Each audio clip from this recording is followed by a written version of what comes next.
भारत की supreme court ने इस पे भी फैसला दे दिया है कि मस्जिद इस्लाम का हिस्सा नहीं है। मस्जिद नमाज पढ़ने की जगह है और नमाज कहीं भी पढ़ी जा सकती है। उसके लिए कोई खास जगह बनाई जाती हो, उसमें कोई अल्लाह मियाँ की स्थापना होती हो, ऐसा नहीं है, क्योंकि अल्लाह तो सब जगह है। जब ये सुप्रीम कोर्ट में फैसला आया तो आपने कोई आंदोलन देखा इस देश में सुप्रीम कोर्ट के खिलाफ? कुछ ईमानदार मुसलमानों को निकल के कहते हुए देखा, जो लिबरल की शक्ल में संगीत बजाने वाले, गाना लिखने वाले, शायरी करने वाले, जो बड़े बड़े ज्ञान देते हैं इस देश में, किसी ने निकल के पूछा कि ये 70 साल से झूठ क्यों बोला जा रहा था कि मस्जिद जो है अल्लाह का घर है, लिहाजा मस्जिद अगर बाबरी मस्जिद है तो वो भी शहीद हो गई और अल्लाह का घर तोड़ा गया है, लिहाजा वहीं अल्लाह का घर बनेगा और बाबर के नाम से बनेगा। ये जिद उस फैसले के बाद भी नहीं बदली है, क्योंकि झूठ इतनी दूर तक चला गया है कि वो खुद भी सच में आना नहीं चाहते और आपको झूठ में रखा गया है। पूरे इस्लामिक वर्ल्ड में मस्जिद बनती है, सड़क चौड़ी करने के लिए तोड़ दी जाती है। मस्जिद बनती है, रेस्टोरेंट बनने के लिए तोड़ दिया जाता है। वहां कोई धरना प्रदर्शन नहीं होता, क्योंकि हमारे यहां के मुसलमान मक्का के मुसलमानों से ज्यादा बड़े मुसलमान हैं।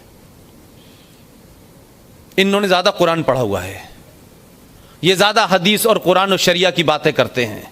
लेकिन आप देखें कि जो असली इस्लाम है और भारत में जो इस्लाम है, उसका अगर आप तुलनात्मक अध्ययन करें तो पूरे आपको पाकिस्तान, बांग्लादेश और हिंदुस्तान में जो इस्लाम है वो कंप्लीट फ्रॉड है,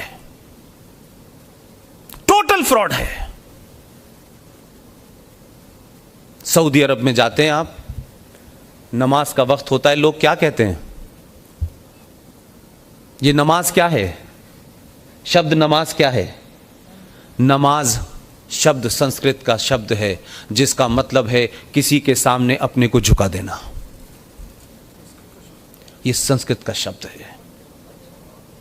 पूरी दुनिया में नमाज को कहा जाता है सलाह, जो अरबी का शब्द है। सलाह माने नमाज। वहां कोई नमाज नहीं कहता 57 देशों में, ये यही हम कहते हैं। और ये हमारी देन है, क्योंकि तुम भी हमारे पूर्वजों से ही हो। क्या बात है। लिहाजा तुम अरब से नहीं आए थे, बाबर के साथ नहीं आए थे, औरंगजेब के साथ नहीं आए थे। ये सिर्फ इतना ही फर्क है कि वो नाम दोनों के कुछ एक से थे, वो भी नमाज पढ़ते थे, तुम भी नमाज पढ़ते थे। लेकिन ये अलग बात है कि हिंदुस्तान में हिंदुओं से नफरत के चलते तुमने बाबर को अपना हीरो मान रखा है और सुभाष को नहीं माना, गांधी को नहीं माना, तुमने जिन्ना को मान रखा है। ये दो सभ्यताओं का क्लैश है। जिन्ना कुछ बातों में सही था, ईमानदार था, उसने कोई गफलत नहीं पाली अपने जिम्मे। हो सकता है इतिहास ने उसका मूल्यांकन किस तरीके से किया हो, यह अलग बात है। मैं तो उस मुल्क के चप्पे चप्पे पे घूम के आ चुका हूं। कम से कम जिन्ना ने यह माना कि यह दो नजरियात का मामला है, यह दो सोच का मामला है और ये दो सोचें एक साथ नहीं रह सकती। इसी बुनियाद पे मुल्क बटा, धर्म के नाम पे बटा। यह बात अलग है कि हमारे पूर्वजों ने जो चुना वो कुछ, फिर भी इसके बाद उन्होंने कहा हम इसको कोई हिंदू राष्ट्र बनाने वाले लोग नहीं हैं। लेकिन जिन्होंने कुछ बातों में जो कहा उस पर मैं अपनी बात जरूर कहना चाहता हूं। इस्लामिक रिपब्लिक ऑफ पाकिस्तान तो बना, बहुत सारे मुसलमान जोश में चले गए थे, उधर के सब गवर्नर बनने वाले हैं। इस मुल्क में मुसलमान रह गए, उनको भी किसी ने नहीं निकाला, किसी ने नहीं मारा उनको और कहा आप रह सकते हैं। जो सभ्यताओं की बात जब उन्होंने कहा कि दो सोच की बात है, उसको मैं कुछ हद तक एग्री करता हूं और उसके आज के संदर्भ में उसकी बात कह करके आपको समझा सकता हूं। मैं 1971 का युद्ध हुआ और 1971 के युद्ध में बांग्लादेश आज़ाद हुआ। 93,000 पाकिस्तान के फौजियों को आपने सरेंडर कराया। 2 महीने तक उस वक्त के हिंदुस्तान ने, जब अमेरिका से गेहूं आया करता था, आप जानते हैं भारत की कोई बहुत बेहतर स्थिति नहीं थी, तब भी आपने 2 महीने तक उनको हिंदुस्तान में रखा। पूरे 93,000 में से किसी एक के एक खरोंच तक नहीं आई। और आज तो लोग एक अभिनंदन को पकड़ने के बाद पूरा पाकिस्तान कह रहा था इसको छोड़ो मत, इससे बार्गेनिंग करो, इसके बदले में पाकिस्तान हम हिंदुस्तान से बार्गेनिंग करें। एक को पकड़ने के बाद दीवानगी चढ़ गई थी उनको।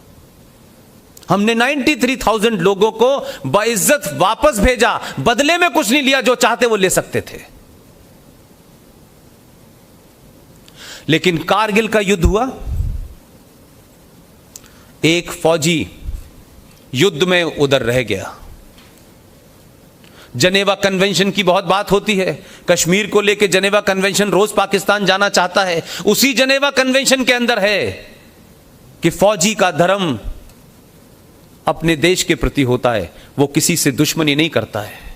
लिहाजा जनेवा कन्वेंशन के तहत अगर आपकी तरफ कोई फौजी रह गया है तो आप उसके साथ बुरा व्यवहार नहीं करेंगे, आप उसको बंदी बना सकते हैं, वो आपके यहां रह सकता है, लेकिन कोई उस पर अमानवीय व्यवहार नहीं करेंगे। लेकिन एक फौजी भारत का उधर रह गया, आपने क्या किया? यह आपकी नफरत हिंदुस्तान के हिंदू से थी।